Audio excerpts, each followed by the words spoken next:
start the class with Vedic prayers.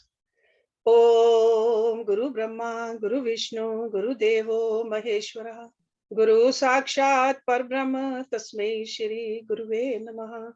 Om Bhurbhuvah Swaha, Tatsavitra Varenayam, Bhargo Devasya Dhimahi, Dhiyo Yo Nah Prachodayat.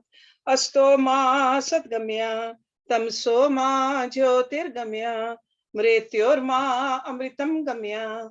Om Sehna Bhavatu, Sehna Bhunaktu, Seviryam Karvavahi, Tejasvi Navadhitamastu, Ma Vidvishavahi.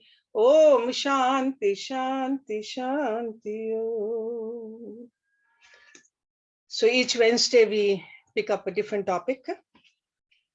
To learn more about spirituality. These are the layers of our personality which don't let us experience the spirit in us. So that's why it's very important to understand the layers also, so that we can see who we are. So today I'm going to talk about destiny. Destiny. According to yogic philosophy, mind has two aspects: conscious mind and unconscious mind. The conscious mind works excuse me, during our waking state, and it's always accompanied by senses. It is that part of the mind that uses the brain as its seat and functions in response to the sense stimuli. That's why this part of mind is called man. Man. So it's like a subtle part of our personality. See, there is a grosser part of our personality, okay, which we can touch, we can see, but this is a subtle part. Gross part is called Sathul Sharir. Subtle part is called Suksham Sharir. Okay. And the totality of the mind, which also includes man, but as well as the vast unconsciousness also, that is known as Chitta. So generally conscious mind is called man, and unconscious mind is called Chitta. And we all know the definition of yoga. Yoga is Chitta Vritti Nirodha. So we got to clean the Chitta also. So the conscious mind stores information at each step. Some in the conscious memory and some in the unconscious memory. Okay, it's like everywhere. The unconscious mind is where our mental experiences are stored in the form of sanskars, which are called subtle impressions, sanskars. Why is it called unconscious? Because we are not aware of its existence ordinarily. And we don't know what kind of contents we have deposited there. So in other words, we do not have conscious access to this aspect of our mind. So that's why it's called unconscious mind. The relationship between the conscious and the unconscious mind is like that of a house and its basement. The basement is the unconscious mind, and the rest of the house is the conscious mind. Some of us keep our basements clean, well lighted, properly organized. We maintain an accurate inventory of what we have stored there, and from time to time, we retrieve items from our basement. Others of us rarely visit our basement, or it could be a crawl space. We just toss stuff and we forget about it, letting everything accumulate in a jumble. The rooms we live in can be compared to the conscious mind. And that's where we have the five senses. And through the five senses, we entertain with the objects of the world. The conscious mind also gathers information and provides training to itself as well as the senses to the other aspect of our personality. When we buy a house, we purchase furniture, rugs, lamps, and other things we need. And we arrange them properly. We go shopping from time to time and acquire more items for the house. A new sofa, another carpet, better dining room set, and we put old ones in the basement. As time passes, the basement gradually fills up. We still find ourselves attracted to new items. But since the basement is full and the rest of the house is completely furnished, we arrange the already existing furnishing to accommodate the new ones. Eventually, the rooms become crowded and all the closets, shelves, counters, they are full. And that's when we start stuffing the items, sometimes under the couch or in certain corners. The whole house has become so congested, so disorganized that we rarely find what we are looking for. Our mind is like that. When the human race was young, there was a time when we were fully aware of all the mind's contents, both conscious as well as unconscious. The storage space was small, easily accessible. We knew exactly what was there, but as we started accumulating the impressions of the objects and the experiences, we needed more and more storage. With every successive lifetime. See, outer house, we can move. That's a one lifetime, or in one lifetime, several homes. But this inner storage, which we call mind and the chit, that goes with us. So whatever we put in there, it is carrying forward. So that's why I said with every successive lifetime, we have more and more stored items from the past. In fact, into the deepest recesses of our original storage space has become so filled. So part of the mind, which was at one time fully conscious, clean, and transparent, has become unconscious, congested, and opaque. It is our mind. It is up to us to keep it clean. Nature provided us with an organized brain so we can process, assimilate, and retrieve information. So Prakriti has given it to us. Today, however, our minds are overloaded.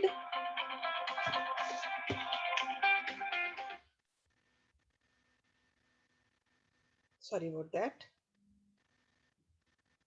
Today, our minds are overloaded, and what is more,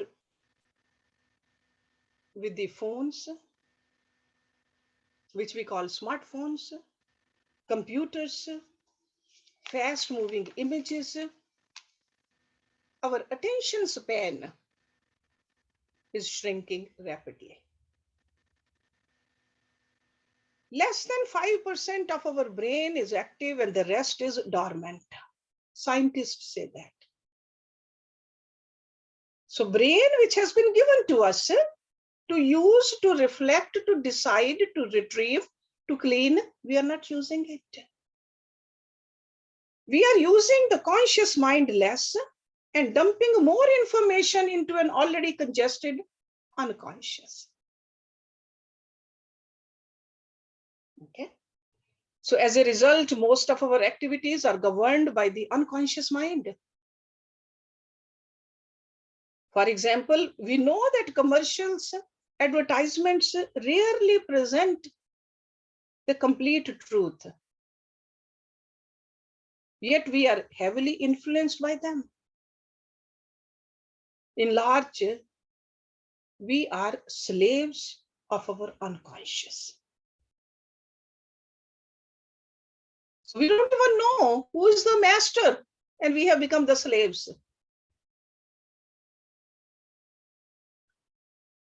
Our modern system of education trains only the conscious part of our mind. And the training does not include training us in how to use the conscious mind to gain freedom from our slavery to the unconscious mind.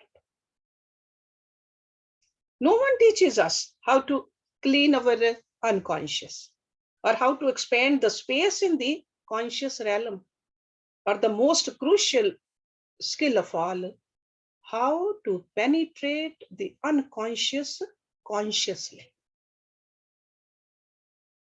Okay? The training is not there. If we could do that, if we could enter the unconscious mind consciously and take an inventory of the contents of deposited there, we could design an effective and realistic system of inner transformation. This is what a yogi guru teaches us. This skill can be cultivated through meditation. This is the purpose of meditation. These days, meditation lectures are there, retreats are there, workshops are there.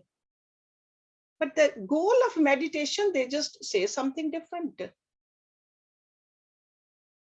This is the goal for meditation.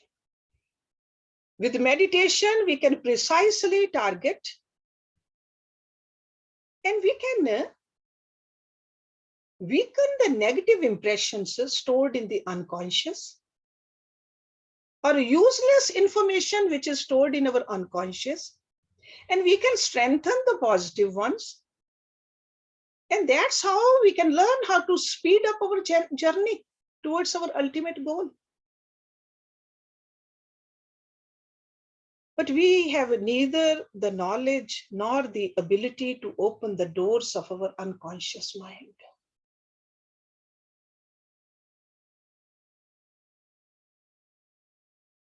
The basement has been locked and ignored for so long that we have forgotten what it looks like.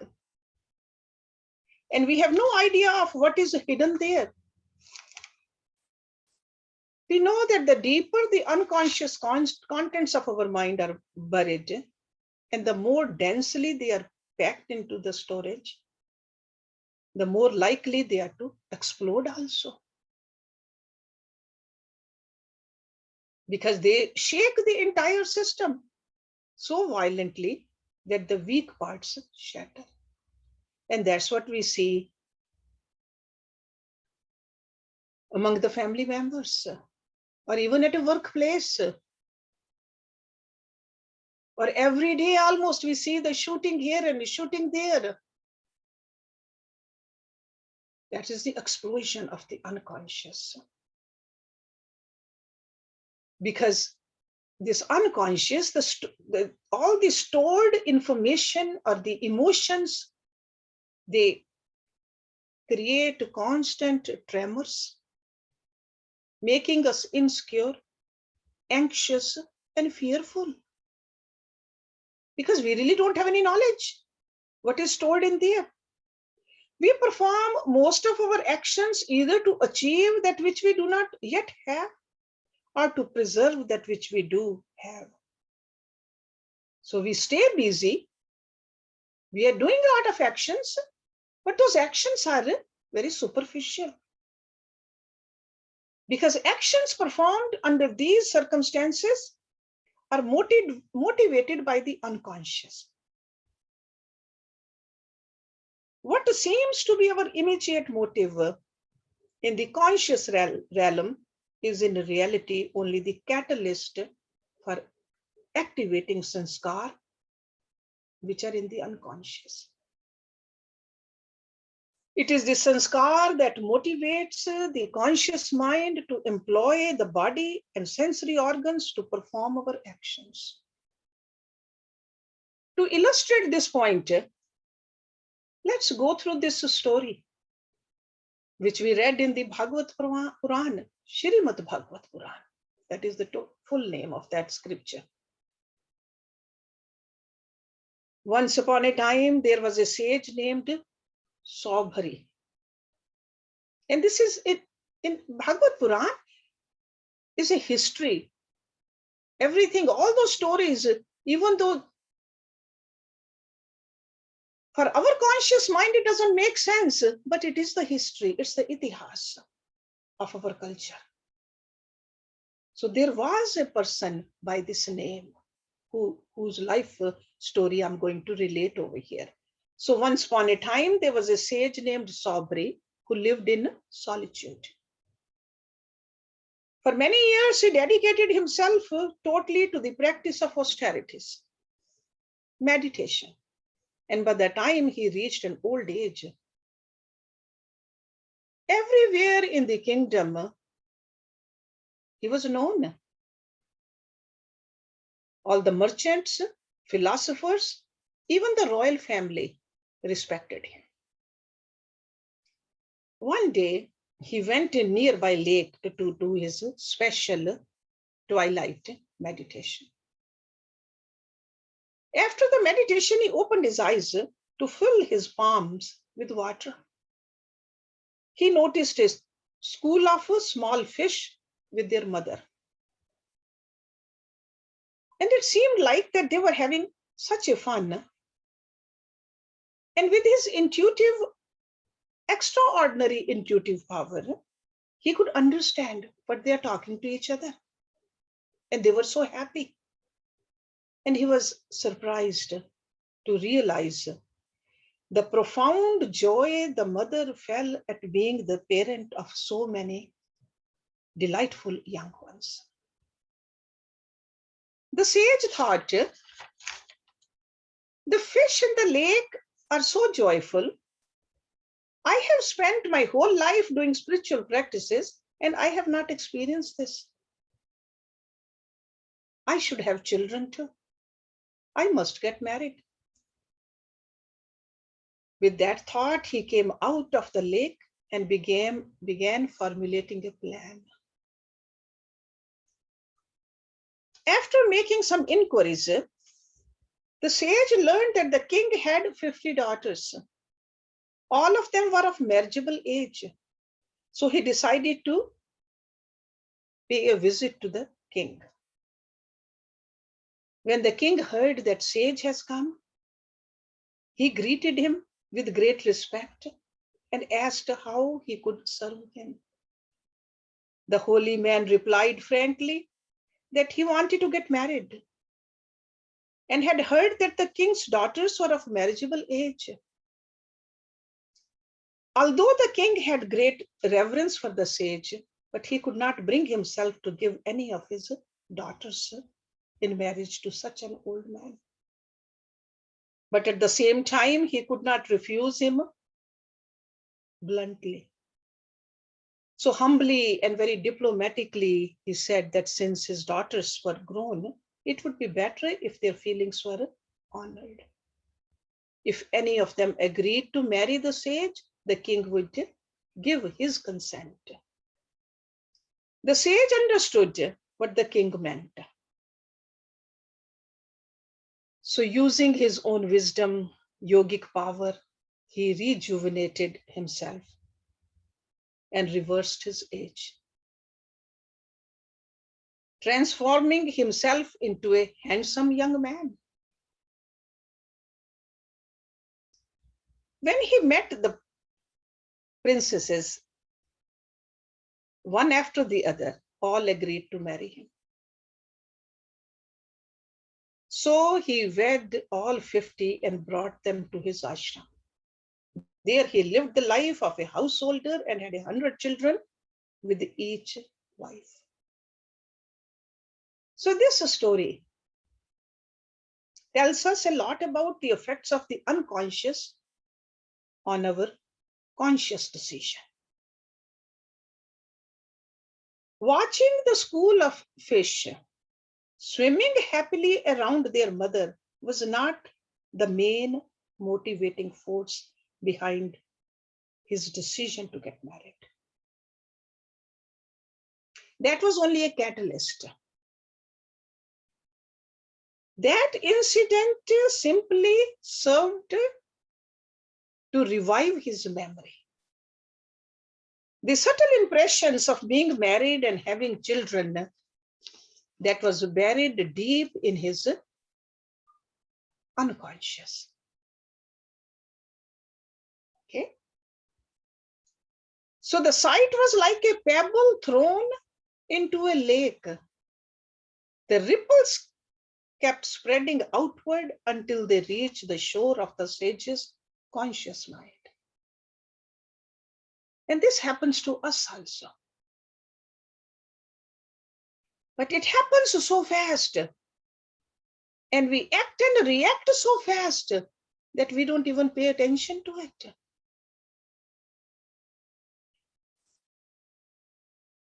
All the external events, they stimulate us. And they awaken our sanskars and create a ripple in our unconscious. And these ripples, they spread outward. They influence our life, our conscious mind, which in turn motivates our senses, our brain, and rest of our limbs and organs to undertake an action. All day long, it keeps on happening. As we have seen, there are numberless dormant karmas stored in the unconscious mind. Some are powerful, others relatively weak, some are central, and others are secondary. We all have that. Generally speaking, main karmas are accompanied by number of secondary karmas. Only one karam or group of karmas awaken at a time. And it influences our conscious mind in a specific manner. And it's not easy to pinpoint what exactly determines which particular karma or group of karmas will dictate our behavior. And when. The scriptures constantly remind us that only the omniscient divine being understands the precise dynamics of karmas. It's so deep. We want to know, but unless we are, the closer we get to this divinity, the more clarity we'll have. The farther we are, we won't know this. But the closer we get, we don't even need to worry about it. Even this thinking about what is the primary karma and what is secondary, it's not even a point anymore.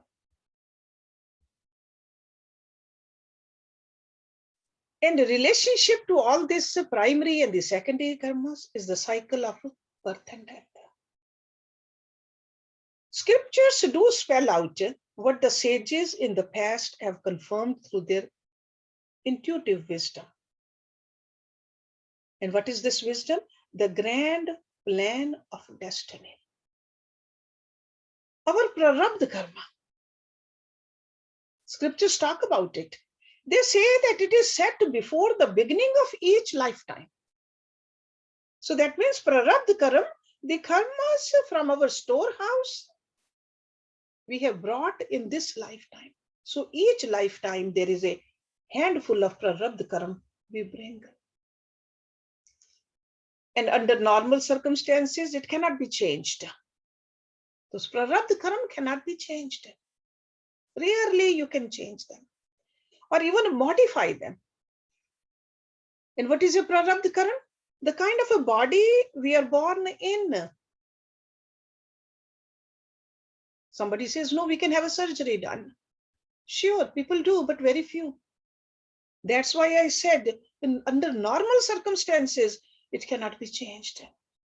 So the kind of a body we are born in, how long we will live in that body, and whether we will be basically happy or unhappy during that lifetime is determined by destiny before we are born. So this is destiny, prarabdha. But who created that destiny? We did. But we have forgotten when and how, or how long ago we created that destiny. But we created it. God did not create the destiny. So in general, the law of karma holds that with every action, we create a subtle impression, which is then stored in the unconscious as a sanskar. Under normal circumstances, every impression will eventually ripen and manifest in the form of a destiny. So that's why we got to the current karmas. Right now, what we are doing, which are called kriyaman karma, we got to do it consciously. Because impression is being stored. Powerful impressions, individually or collectively, become the main strands of our destiny. Other impressions, they coalesce around them in the form of secondary karmas. The main strands dictate which body we will be born into, how long we will live, whether the experience we undergo during that lifetime will be pleasant or unpleasant. That is all the main strand. The secondary karmas, they'll fill the details. Although we cannot change the course of our main destiny, we have some degree of choice in manipulating our secondary karmas. And to some extent, we can influence our destiny. Okay? And that could be how to react. Accident was supposed to happen. It did happen.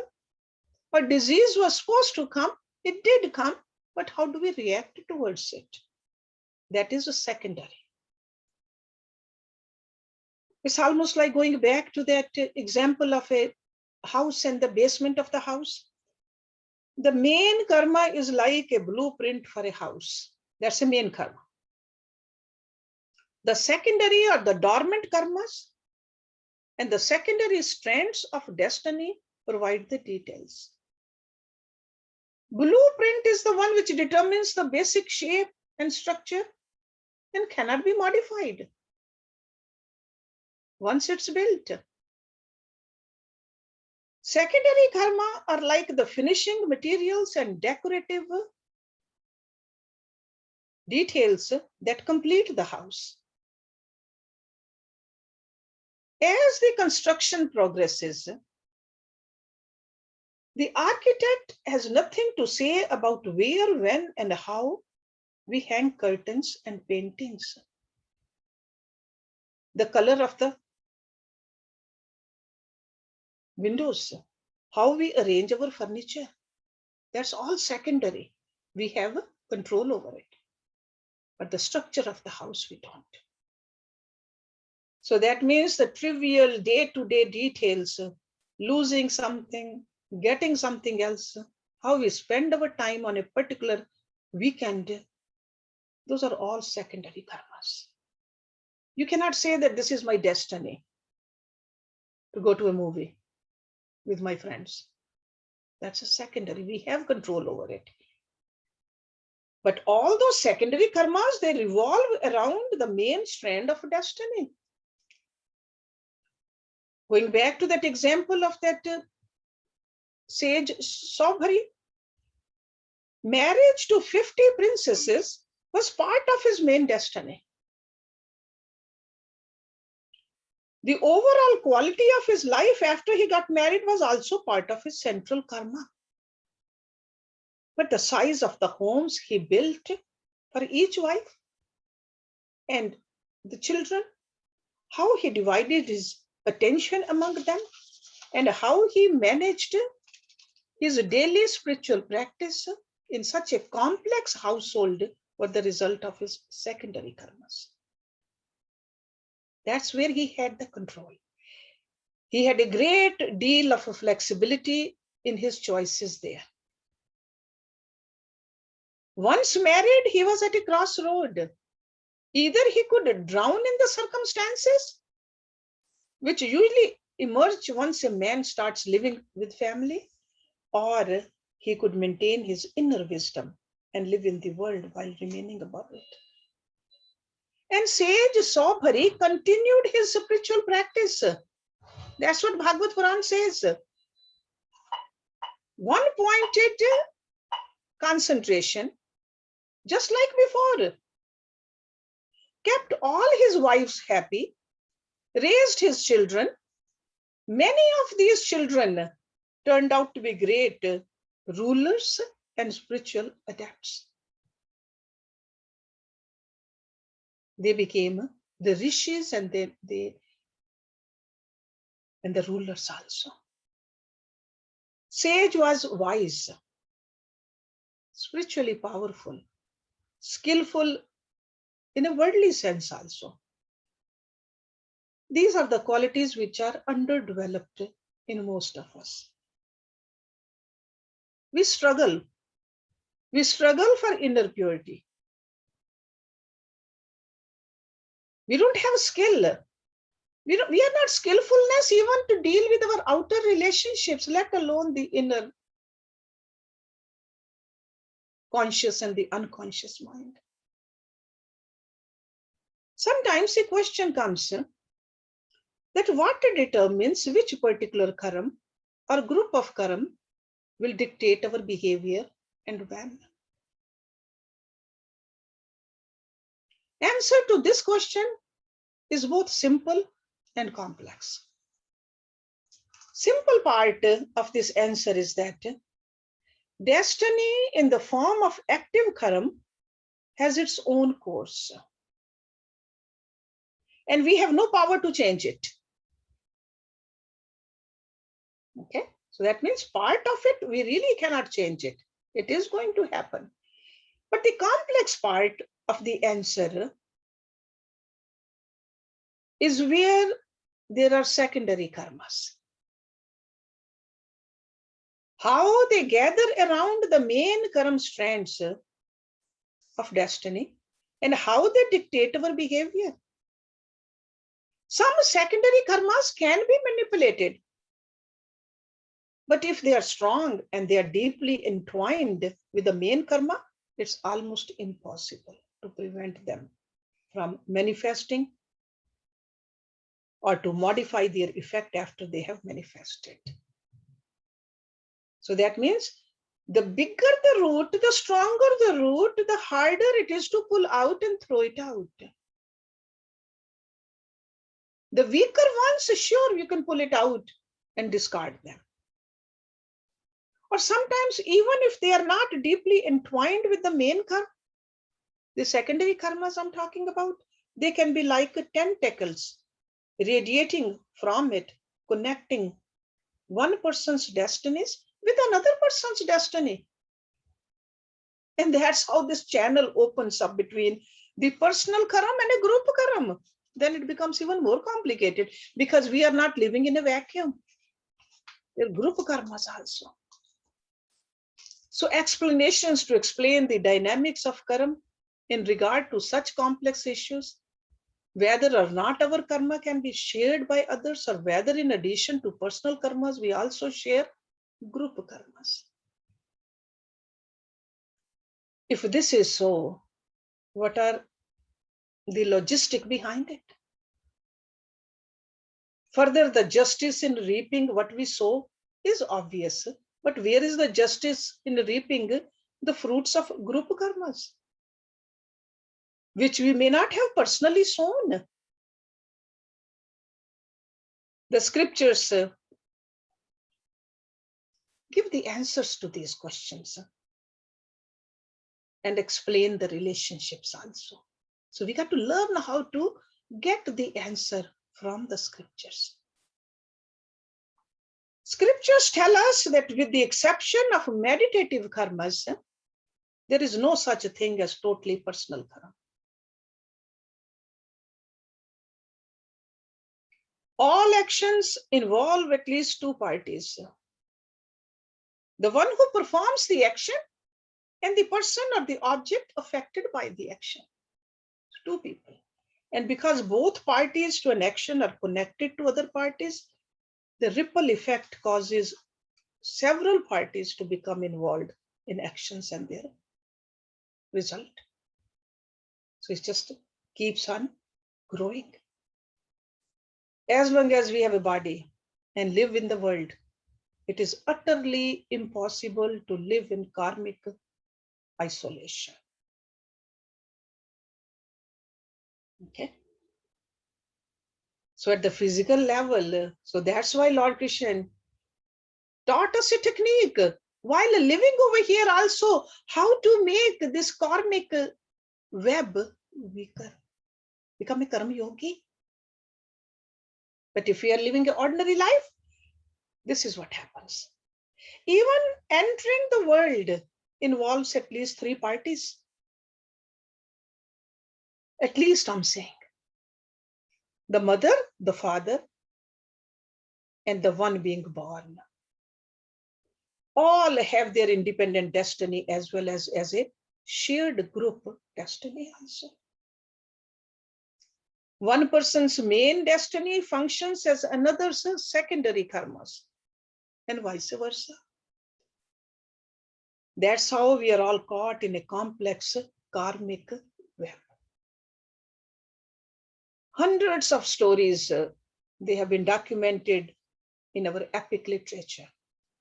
They explain the complex nature of destiny in an understandable manner. Whether we study Ramayana or now we are studying Srimad Bhagavad Puran or any other Puran, those are the real stories.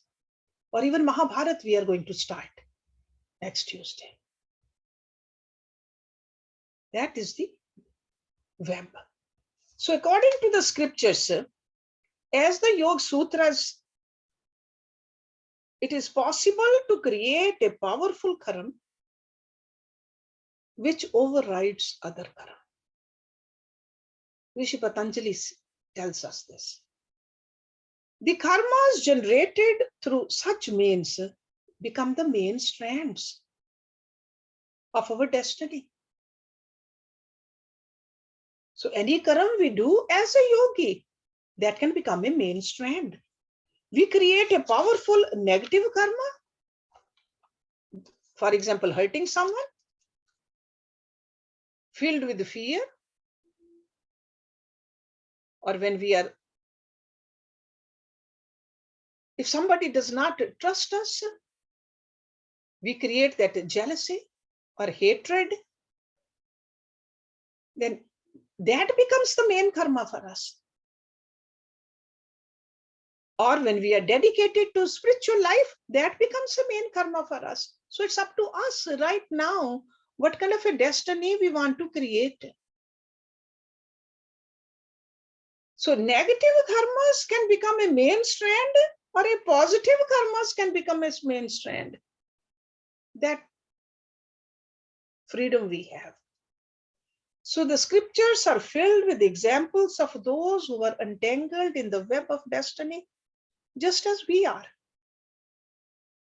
But they created powerful karmas which overrode many aspects of their destiny for better or worse.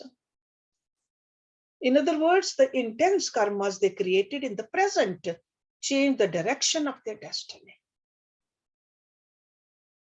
So the intensity of the karmas, the current karmas, also can override the destiny which we have brought. So the law of karma is both inspiring and discouraging. It depends how we are looking at it. Bottom line is, do good, reap good. often we pay attention to it at the time of reaping, not at the time of doing. We got to be watchful at the time of doing. See, doing is first. Do good, reap good. Okay.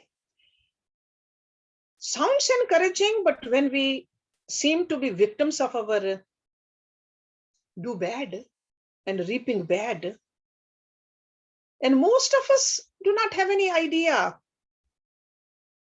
what did we do.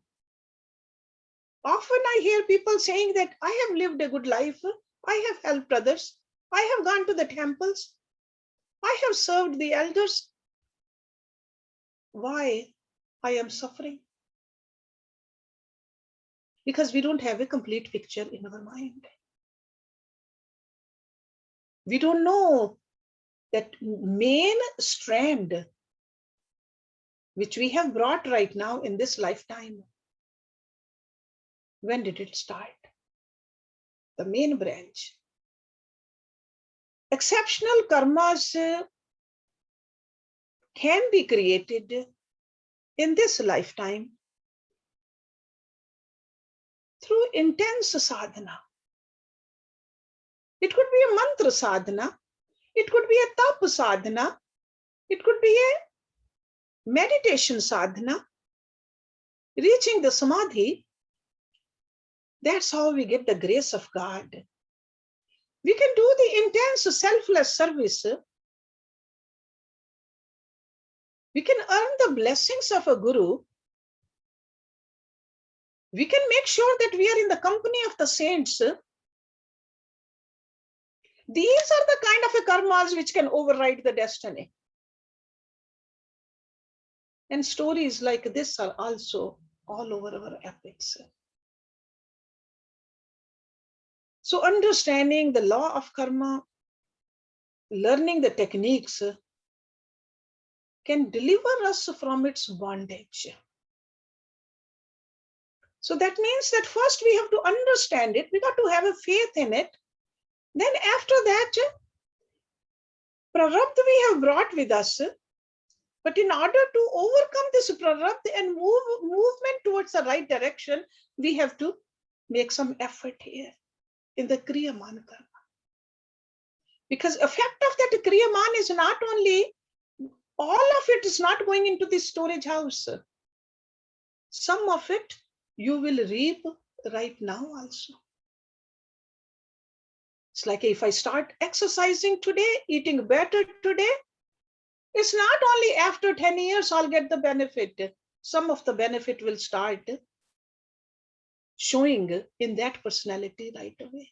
Or if we start speaking kindly, sweetly, maybe in the past we did not. But right now, if we make a commitment that for the rest of my life, I'm going to behave, we'll see the effect of that. So just remember, it's like a flow of karmas. And right now what we are doing, we are adding and subtracting also in this flow of karmas. Okay, and we have the full freedom. We have the 100% freedom in doing our karmas. That's why it's called a karma yoni. Sure, it's a bhog yoni also. When we say that past karmas, we are extinguishing, we are going through the bhog also, but mainly it is a freedom. And how to bhog also, that's the freedom we have to. So freedom is there. So karma sabdantarta. That's what Lord Krishna says to him. Okay, so let's stop it here and we'll just have some, I'm sure you have a lot of questions. We'll talk about that also. Om Purnamada Purnamidam Purnat Purnamudachyate Purnasya Purnamadaya Purnameva Visheshyate. Om Shanti Shanti Shanti.